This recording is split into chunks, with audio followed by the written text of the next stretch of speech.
Hello guys, Signal is renowned for its strong end-to-end encryption, which ensures your messages are private and secure by default. You don't need to activate encryption manually because all chats in the Signal are automatically encrypted. However, here's how to ensure that your encrypted chats are set up correctly and use the Signal's advanced privacy features. So, if you haven't already, download the Signal from the Google Play Store, App Store, or the official website for desktop. Install and open the app on your device, open Signal, register your phone number. This links your account securely and enables encrypted messaging with your contacts who are on Signal. Now, tap the pencil icon or new message button to start a chat. Select a contact who also uses Signal. At the top of the chat, tap contact's name to open contact setting. Scroll down to find the encryption section. Then you will see a unique safety number for that chat.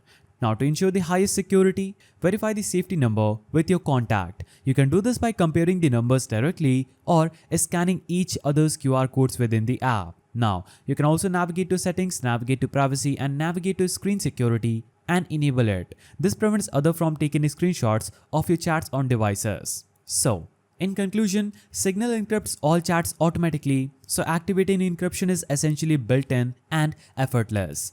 By verifying safety numbers and using features like disappearing messages and screen security, you enhance your chat privacy in 2025. If you found this guide helpful, please don't forget to give it a thumbs up and thanks for watching.